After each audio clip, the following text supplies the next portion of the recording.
आप देख रहे हैं चैनल आवाज की दुनिया और अब रुक करते हैं चित्तौड़गढ़ की ओर। कीटनाशकों का सुरक्षित एवं विवेकपूर्ण उपयोग हेतु किसान गोष्ठी का आयोजन। कृषि विज्ञान केंद्र चित्तौड़गढ़ एवं हिंदुस्तान इंसेक्टिसाइड लिमिटेड नई दिल्ली HIL के संयुक्त तत्वाधान में दिनांक 4 नवंबर 2025 को रबी किसान गोष्ठी का आयोजन कृषि विज्ञान केंद्र में किया गया। कार्यक्रम मुख्य अतिथि डॉक्टर RL सोनी, निदेशक प्रसार शिक्षा निदेशालय महाराणा प्रताप कृषि एवं प्रौद्योगिकी विश्वविद्यालय उदयपुर की अध्यक्षता में किया गया। कार्यक्रम में श्री दिनेश जागाय, संयुक्त निदेशक कृषि विस्तार चित्तौड़गढ़, डॉक्टर नरेंद्र सिंह, सहायक विक्रय अधिकारी HIL limited, Shri OP Sharma, उपनिदेशक IPM Chittorgarh, Shri Kulwant Singh HIL limited की विशिष्ट अध्यक्षता में संपन्न हुई। डॉक्टर RL सोनी ने किसानों को बताया कि समन्वित कृषि प्रणाली आधारित कृषि जैसे डेयरी पालन, मुर्गी पालन, बकरी पालन, वर्मी कंपोस्ट, अजोला, सब्जी उत्पादन, उन्नत फसल उत्पादन, बागवानी के फलदार पौधे लगाने के साथ साथ अंतःशस्य फसलें उगाकर अधिक आमदनी प्राप्त करें, जिससे आजीविका में सुधार हो सके। किसान गोष्ठी में लगभग 265 कृषकों ने भाग लिया। किसान गोष्ठी का संचालन दीपा इंदौरिया कार्यक्रम सहायक ने किया। कार्यक्रम में श्री संजय कुमार धाकड़ कार्यक्रम सहायक, श्री शंकरलाल नई सहायक कृषि अधिकारी सेवानिवृत्त, श्री राजूलाल गुजर, दुर्गा शंकर मोड़ आदि उपस्थित थे। अंत में श्री राजेश आनंद HIL लिमिटेड ने उपस्थित अतिथियों व कृषकों को धन्यवाद ज्ञापित किया। पेश है खास रिपोर्ट चित्तौड़गढ़ से। आपने भी फसल में बीज आवाज हेलो ना आ गया तो फुटो 2 आना जाए 3 आना जाए एक जगह एक फुटो पतलो रह जाओ इले बीज आपको कम ना। दूसरो आपने घर को बीज आप आओ गेहूं है चना मारो निवेदन ये वाने 2 या 3 बार छान लो। यूं ना ऑटो पिसाबा जा रहा है वही पीपो वाना और भी दो वो तो बच्चे खावा वाला अनाज हो गया बीज न तो 2 बार 3 बार वाने छान लो तो ग्रेडिंग दाणो मोटो हो जावे પછી વા દાણાને હવે કેવા ને કેવા જસો બોયો ઉસે પાઓ यानी बीज आचो सूडो दाणो मोटो होना चाहिए तो वाने 2 बार छाण लो तो छोटो दाणो बांडे निकल जाए, बड़ो दाणा ना ऊड़नो। चना ने भी शानी करनो, छोटा बारीक दाणा तो निकाल दो। घर को भी जो भी और वाने 2-3 बार ग्रेड ताकि वो ग्रेडिंग हो जाए। अभी बाजार से जो आप बीज लाते हो उसमें क्या होता है हमारे ग्रेडिंग प्लांट में छन जाता हो और दाणों में एक रिको आप देखो बोलो तो ये चीज आप अपन घर पे भी कर सकते।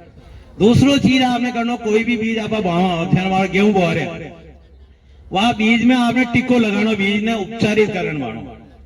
अभी बहुत सारा चना बोल दो हमारे बोना क्या अगर वह चना में अगर वो दवाई न मिलाई हुई अब उगते ही पहले वो पौधे चलो जाओ सूख जाओ उब सूप हो जाओ कटा कटा सीधा पड़ जाएगा गोड़, सोयाबीन भी पड़ जाएगा, मूंगफली भी पड़ जाएगा, चना भी सीधा पड़ जाएगा। सीधा कहाँ पड़ जाए जड़ में बीमारी आ जाए, फफूंद नाशक बीमारी आ जाए, जड़ गलन आ जाए या उपरा रोग आ जाए। अगर मान लो कोई भी बहुत सारे चना बो रहे हमारे तो बीज में अगर एक हमारी दवाई आती है जैविक ट्राइकोडर्मा, यानी ट्राइकोडर्मा 8 से 10 ग्राम 1 किलो बीज में मिला ना को बच्चे बाद ताकि वो जड़ों बीमारी पौधों हो गई को से ज्यादा जो है बहुत मात्रा में जो किसान है वो रासायनिक कीटनाशकों का उपयोग करते हैं और ये निश्चित तौर पर अगर हम रासायनिक खरपतवार नाशी दवाओं का उपयोग करते हैं वो या कीटनाशक दवाओं का स्प्रे करते हैं तो हमारी जमीन को प्रदूषित करते हैं और उनके जो अवशेष हैं वो हमारे पौधों पर भी जाते हैं और हमारे जमीन पर भी रहते हैं। बाद में जैसे ही आप देखते हो कि हम जो चाहे वो हैंडपंप से पानी ले रहे हो, चाहे आप ट्यूबवेल से पानी निकाल रहे हो, जो भी अपन पानी पी रहे हैं वो भी अपन दूषित पानी पी रहे हैं, सांस ले रहे हैं वो भी हम दूषित सांस ले रहे हैं और जो खाना खा रहे हैं वो भी हम जो है दूषित खाना खा रहे हैं क्योंकि उसमें आप रासायनिक उर्वरकों का भी प्रयोग बहुत ज्यादा मात्रा में कर रहे हैं, रासायनिक कीटनाशकों का उपयोग बहुत ज्यादा मात्रा में कर रहे हैं और खरपतवार नाशी का भी। अभी सोलंकी जी बता रहे थे कि जैसे आपने देखा होगा हमारे पिछले 5-6 साल से मक्का में एक कीड़ा लगता है फाल आर्मी वर्म, सभी जान रहे हैं इस चीज को क्योंकि हमारे यहाँ की जो मेवाड़ की जो मक्का खरीफ की प्रमुख फसलें है वहां पर वो जो कीड़ा लगता है वो पिछले 5-6 साल से बहुत ज्यादा मात्रा में लग रहा है, लेकिन उसका कंट्रोल जो है कई बार किसान भाई बोलते हैं साहब हमारा तो कंट्रोल नहीं हुआ, हमारा इसका जो है उपाय बताइए, सारी चीजें दवा भी छांट ली। तो एक तो इसमें 2-3 बातें मैं आप लोगों को साझा करूंगा सबसे पहले तो जो भी आपकी कीड़ा लगे या जिस खरपतवार को आप दवा का कंट्रोल करना चाहते हो, वो आप डायरेक्ट जो है दुकानदार के पास न जा करके हमारे कृषि विभाग के या कृषि विज्ञान केंद्र जो भी आपका रिसर्च सेंटर है वहां पर आप उनसे बात करें और कहें कि भाई मेरे फसल में ये कीड़ा लगा हुआ है और उसका कंट्रोल के लिए कौन सी कीटनाशक दवा का मुझे स्प्रे करना है। वो क्या है कि आपको दवा का नाम भी बताएगा और उसके साथ में उपयोग करने की विधि और उसमें कितनी मात्रा में डालना है, ये सबसे अहम चीज है। प्रकार के सेक्टर्स हैं जैसे HIL है, इफ्को है, क्रपको है, तो इन सभी ने ये धारा, इसके साथ साथ सबसे ज्यादा हमारे किसान भाइयों ने ये धारणा बनाई कि हम हमारी जमीन के अंदर इतना उत्पादन बढ़ाएंगे कि हम हमारी आवश्यकता तो पूर्ति करेंगे ही करेंगे और इसकी ज्यादा भी उत्पादन करके हम विदेशों को भी उपलब्ध करवाएंगे। तो आज का ये समय आ गया, हमारा भारत बदल गया है। आज 140 करोड़ की जनसंख्या के लिए हमारे देश की खाद्यान्नों का उत्पादन 352 मिलियन टन हो गया है, जिसमें से 140 मिलियन टन तो हमारा चावल हो गया है, 116 मिलियन टन हमारा गेहूं हो गया है, 25 मिलियन टन हमारी दालें हो गई है, 40 मिलियन टन हमारे तिलहन हो गए हैं और कई आदानों में हम इस पृथ्वी के ऊपर पहले और दूसरे स्थान पर हैं।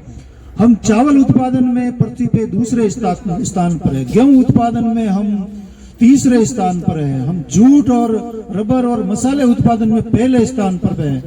तो इस तरह से हमारे उत्पादन को हमारे किसान भाइयों की मेहनत से, हमारे वैज्ञानिकों की मेहनत से, हमारी सरकारों की प्रयासों से हमने बढ़ाया और आज हम इस स्थिति में आ गए हैं कि हम उसके उत्पादन को बाहर भी हम एक्सपोर्ट करते हैं और विदेशी मुद्रा का अर्जन भी करते हैं। पर हमारे पास कुछ चुनौतियां भी है, हम ये आके हम रुक नहीं जाना है कि हमारे पास क्या था कि जब हमारे पास उत्पादन की कमी थी तो सबसे पहले एक टारगेट था कि भाई हमारा उत्पादन बढ़ाना है। तो अब हमारे पास टारगेट कुछ और हो गए हैं।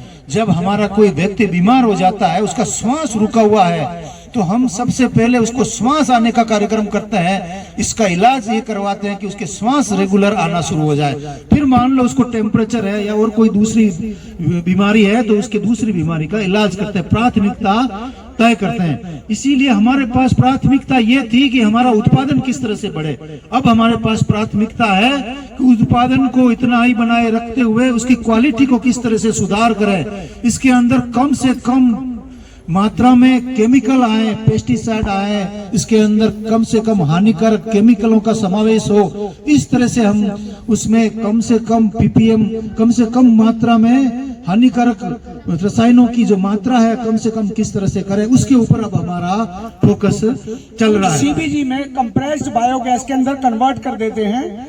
ये 2018 में गवर्नमेंट ऑफ इंडिया ने इसको अप्रूव किया था और 2021 से कंप्रेस्ड बायोगैस पे काम चल रहा है। और कंप्रेस्ड बायोगैस जो आप लोगों ने CNG सुना होगा जिससे गाड़ियां चलती हैं, और CBG जो है वो सेम कंप्रेस्ड बायोगैस जो है वो CNG के इक्विवेलेंट है और उससे गाड़ियां चल रही हैं। अभी हमारे यहाँ पर राजस्थान के अंदर सबसे बड़ी प्रॉब्लम इसका रॉ मटेरियल है जो हमारे पास अवेलेबल नहीं है राजस्थान में। यूपी, हरियाणा, मध्य प्रदेश, छत्तीसगढ़, झारखंड, बिहार सब जगह रॉ मटेरियल अवेलेबल है। इसके लिए नेपियर ग्रास चाहिए होती है, लेकिन जो ये गाय के गोबर से भी हमारे को बायोगैस बनती है। आप लोग अगर अपना पशुपालन करना चाहते हैं तो आप गाय, बकरी, मुर्गी, इनका जितना वेस्ट निकलता है, ये आपको एक आइडिया दे देता हूँ कि अभी आज से 2 महीने पहले दुबई ने हमारे से 180 टन गोबर गैस एक्सपोर्ट किया था इंडिया ने दुबई के लिए। आप ये समझ लीजिए कि गोबर गैस, जो गोबर है गाय का, वो हमारे लिए एक तरीके से सोना है। अगर आप पशुपालन की तरफ ध्यान देते हैं और इसको बहुत लार्ज स्केल पे करते हैं तो आपको जो गोबर गैस के जो प्लांट है, जो बायोगैस के CNG के जो प्लांट लगेंगे, वो उसमें बहुत ज्यादा हेल्प मिलेगी। और उसका गोबर, जो गाय का गोबर है, ऑन एन एवरेज एक गाय जो है वो करीब 10 किलो के करीब डेली गोबर देती है और 1 किलो की गोबर की जो कीमत होती है वो करीबन 4-4.5 रुपए है अभी इस वक्त। अगर आप इसके ऊपर थोड़ा सा ध्यान देंगे, क्योंकि ये बिल्कुल नई टेक्नोलॉजी है, बहुत कम लोगों को इसके बारे में पता है। अभी 2021 में सलीके से इसके ऊपर काम होना शुरू हुआ है और अभी 2025 में काफी सारे प्लांट लग चुके हैं। आपके राजस्थान के अंदर जयपुर में, निवाई में लगा हुआ है। अभी मैं खुद जो है बीकानेर में लगा रहा हूँ और बाड़मेर में लगा रहा हूँ और जोधपुर में लगा रहा हूँ। तो आप लोग इसके ऊपर अगर थोड़ा ध्यान देंगे तो शायद आपका खेती के साथ साथ ये आपका एक ऐसा बिजनेस बनेगा जिसके बारे में आप सोच भी नहीं सकते हैं। अगर दुबई जैसी कंट्री हमारे से गोबर खरीद सकती है तो हम अपनी कंट्री के लिए क्यों नहीं इस्तेमाल कर सकते। ये एक नई टेक्नोलॉजी है, इसके बारे में किसी को भी मुझसे कुछ भी समझना हो आप मेरे से कांटेक्ट कर सकते हैं। मेरा नंबर डॉक्टर साहब के पास में। थैंक यू वेरी मच और धन्यवाद।